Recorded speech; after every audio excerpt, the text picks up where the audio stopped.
Cancer. Y'all got my scalp tingling. I don't know what that's all about. I was just minding my own business. This is the word to the wise. I'm Aura Celeste of Celestial Securities. We're going to get into it. Going to be choosing one oracle card from Ariana Osborne set, one from the Angelarium by Eli and Peter, and one from the Santa Muerte deck by Fabio.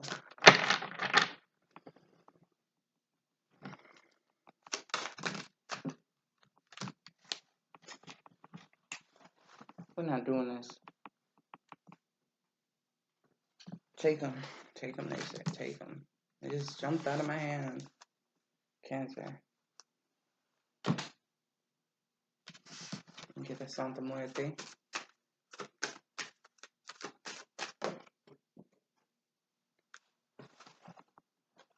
That's the one Capricorn just had.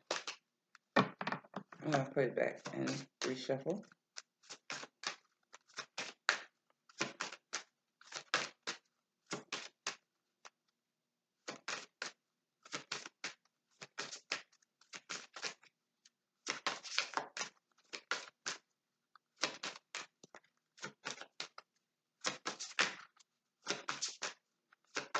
My hope is to do the word to the wise, to identify entities and energies that you could be grappling with at this time or that may seem to be problematic, and also angelic and spiritual advice to counteract or help alleviate some of the stresses associated with certain energies. Some are not ominous. Some are just things to be aware of. Beware, be aware. They have that same type of energetic reaction.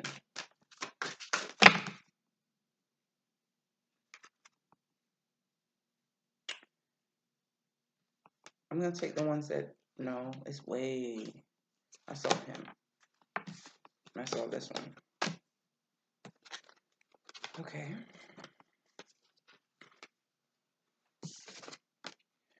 What are these two doing here? Okay. Not two that I've seen regularly, so this is going to be a little longer reading. I'm getting 2 cards. And another 2 cards, so you have 6 total, so you may have like a 25-minute reading or so, 25. I'm trying not to overextend these readings, so I've been coming on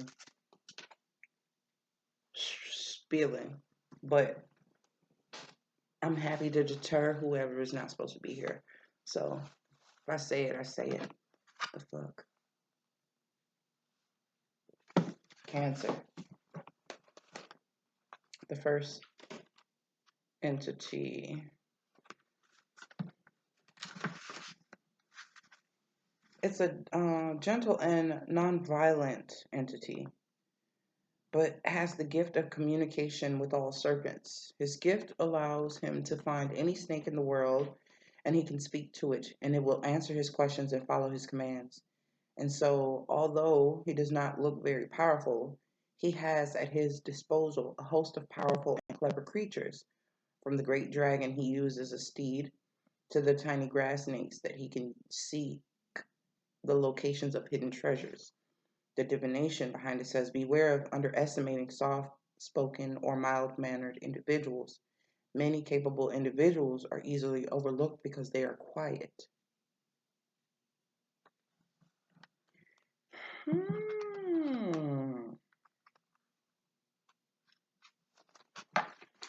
And it says, with this one has a sweet personality and character. It is not clear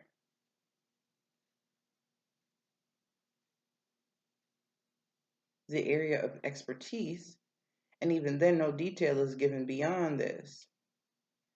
This entity causes people to fall deeply in love. It is worth noting that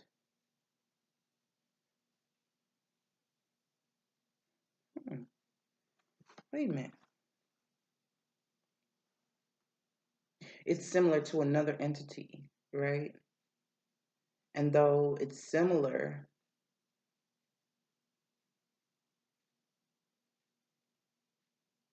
and that one is gifted at leading people where they need to be, this one is dressed to protect and defend, and is gifted at causing people to fall in love once they've found each other. Perhaps that is all needs to be said.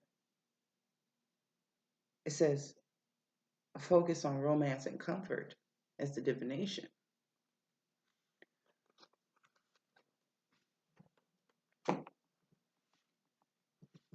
I get it. Cancer. Oh.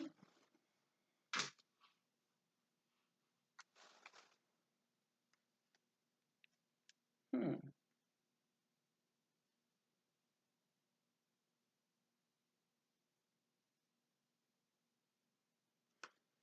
Okay, just had a moment.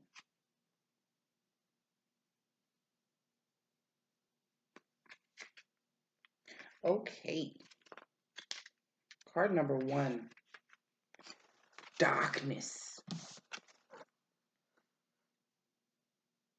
Can you see? Barely.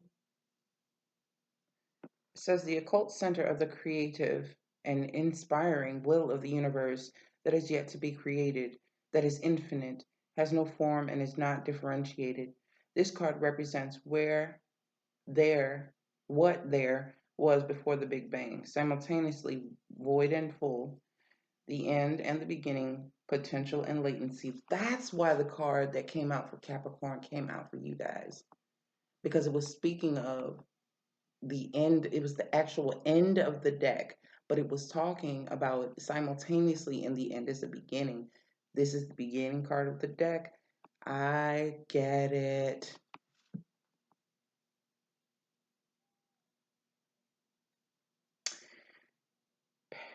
Potential and latency.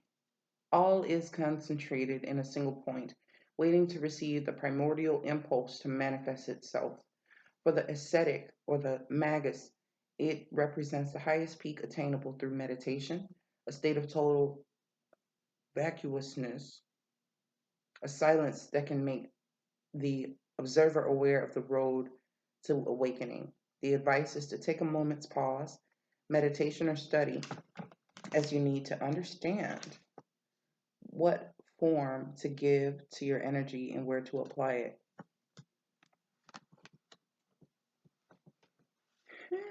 Oh, and the second one that you guys got from the Santa Muerte deck, I just had heart palpitation on that one. Emotions.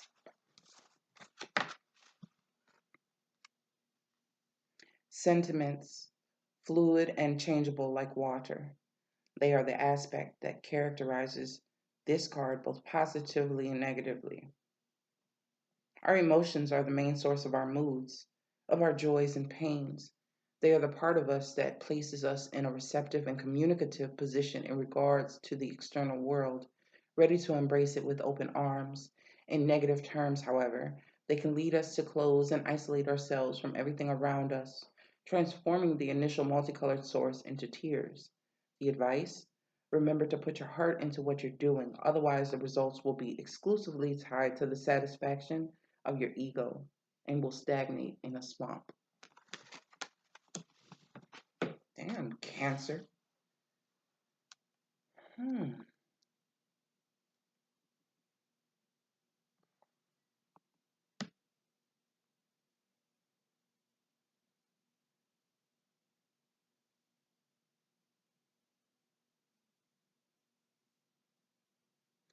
Whatever the fuck you're creating and doing, do it with love, okay? I do feel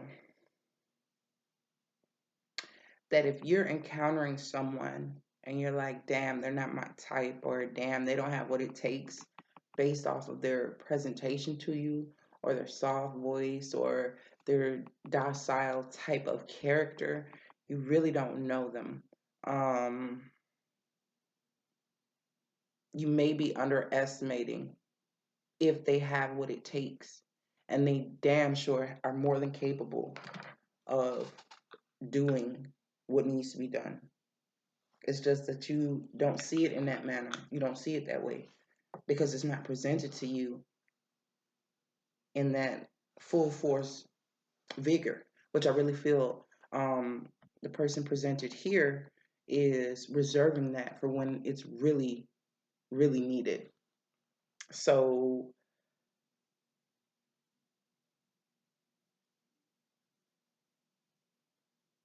please don't judge this situation harshly or falsely.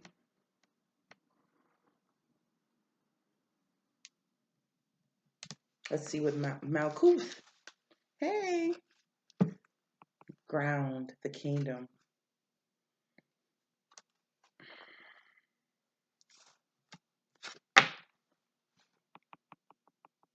Look at that. It's a whole city in the mind.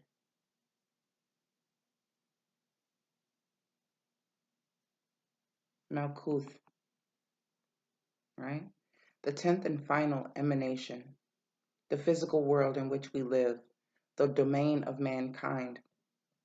Malkuth is an emanation of emanations, the culmination of the many aspects that form the tree of life. Everything from our bodies to the experiences we have in them to the world in which we exist is Malkuth. The infinite space that expands across the universe is a manifestation of her. The boundless prismatic orb holds all of the colors of the universe. At the feet of the tree, the ground stretches outward, forming a base. This is the space where Malkuth exists. She is beyond just being the lowest point. She is the foundation itself. Oh my God. I had a revelation about this earlier. Being the thing that we experience every moment in our lives, Malkuth contrasts clearly with Keter, whose existence is marked by its total unknowability. As with all things in the tree, one mirrors the other, forming a complete continuum through which we can understand the boundaries of existence found in the earth, our bodies, and home. I was watching Queen Cup, and Miss Destiny was talking about Malkuth. She mentioned it, but I knew I'd heard it, but I wasn't sure of where heard it before. And so I was thinking, and people are like, water is so deep, right? And they look at the other elements as being, every element has its own power. But what I know, the further you go away from the core of the earth, the power of those other elements change and distort. The air is thinner. Fire does something different when it's at that high altitude. Breathing becomes difficult, water freezes and it cannot be as fluid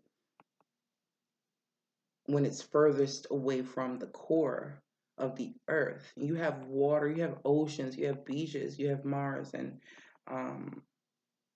playas and all kind of stuff, right? Canals. But in the core, there's no water. It is earth and it is hot. That's the hottest. That fire earth mixed right there is the hottest. So even at the lowest point of sea level, it still does not compare. Earth is the foundation of what we're standing on, which is conveniently called Earth. It is the deepest, densest part of proof of our existence. And that's kind of what I'm getting with this Malkuth, the kingdom, right? Because while we're standing on this firmly, and you can feel it with your feet, those are your senses. That's what earth is. Your coin, your physical body, the things that you can plant your feet on, plant into. There are many creatures that thrive in the water. There are many creatures that, survive on land and fly. And there are fire is utilized for, it's life force energy. I get it. But even without that, the rock that is Earth can survive. Water can still survive. Natural forces create fire. It's the friction of two elements that cause that combustion. You know what I'm saying? But it needs Earth in order, some type of friction and some kind of mineral. All your crystals, your palo santo, your sage, your herbs, everything you ingest, unless you're breatharian, you're constantly consuming Earth. The kingdom, Malkuth. This reminds me of, and they keep talking about the tree of life, how the chariot card in the major arcana of the Rider Waite Smith deck is showing the Holy Grail, right? Depicted, if you can see it, there's an Ace of Cups right in his chest. It's this here, but it's a combination of different elements that achieve that. So just looking on the surface, you could be on the edge of a beach and look and see nothing but water. You could be on a little mound of an island and see nothing around you but water. But there is far more earth than there is water as far as what holds all this shit together. So there is a coming together here. And though it could be emotion based, there is a lot of stability coming through with this particular reading. It took me to a whole nother mind frame. I forgot I was even talking to Cancer for a quick moment, but that Malkuth paired with this water energy, from nothing to something, from void and fullness to being just over full and full of joy, but understanding that everything you do is to be injected with joy, unless you're gonna taint the waters, so to speak, if you're not careful. Gabriel, that's my guy right there. I'm not reading it in Spanish right now. I'll do that on my own time. Angel of Heralds. Look at him. He's so cool. He's so cool. Anyway. The guardian that stands beside the gateway between Angelarium and the rest of existence. Gabriel's lantern points into the seething darkness. Its bright breaks open the unknown and banishes doubt. There is certainty in this light. It fills you. This angel issues no command. It doesn't need to. Shine light, shine, no, shine, little light, shine. The impetus for action burns in you. In fact, you burn in it, fueling this light. Suddenly you burst forth, blazing the way, piercing the dark, leaving change in your wake. There is light everywhere you tread. You are the light of Gabriel's lantern.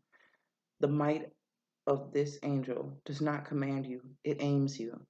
Signs are a lantern, a mirror, a discovery.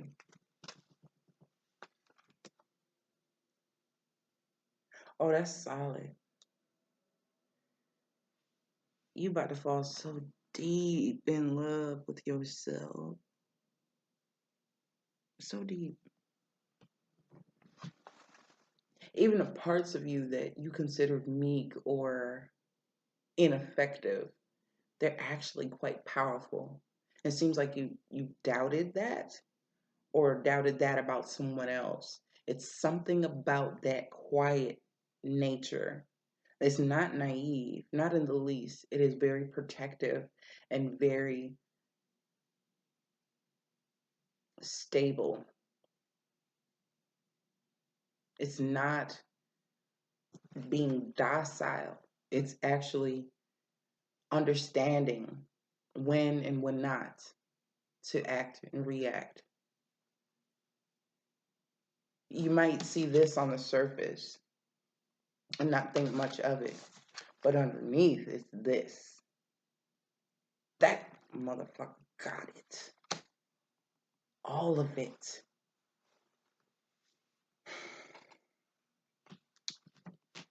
That said, what now?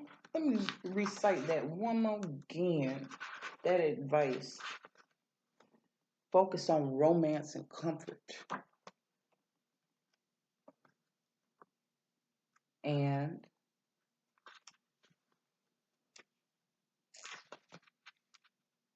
beware of underestimating soft-spoken or mild-mannered individuals.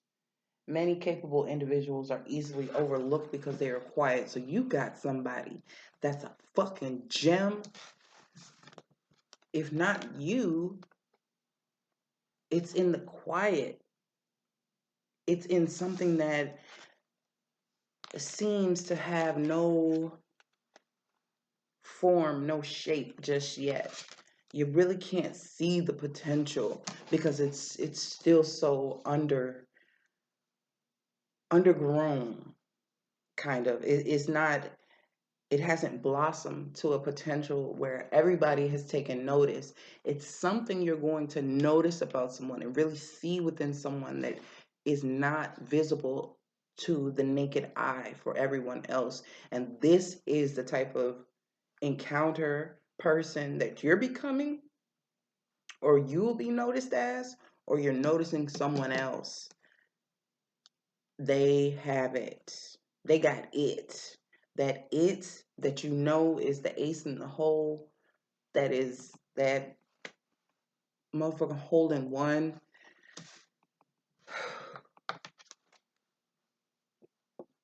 Oh, this baby's solid. This, didn't it say it banishes doubt? Did I read that, or was that another card? Malkuth. Let me come back to you, baby. I gotta read this again.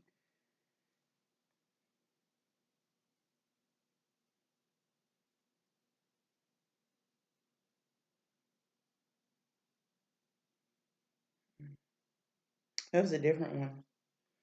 But this motherfucker, for y'all to be ruling the fourth house, home, this feels like home. And it's the only thing that has ever felt like that.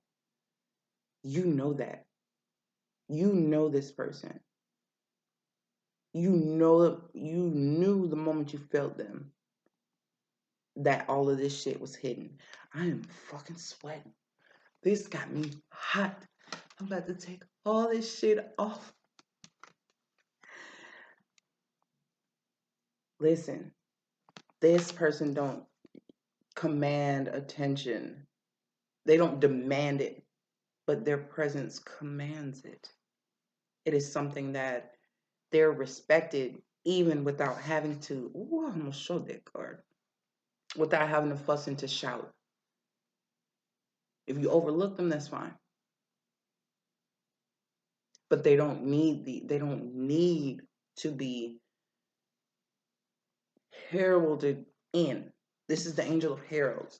They really don't have to make an announcement. They turn heads. Quiet nature and all. Softness and all. Male or female. It does not fucking matter. This is home. This, that motherfucker that you've been waiting for. Oh my God. I didn't know this was going to be a love reading. I'm sweating. I'm hot.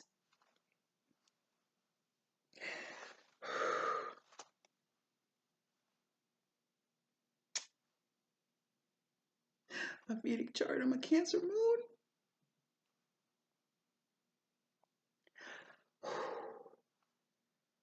Oh shit.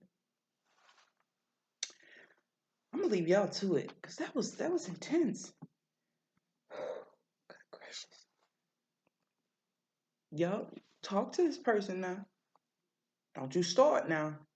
Don't you start.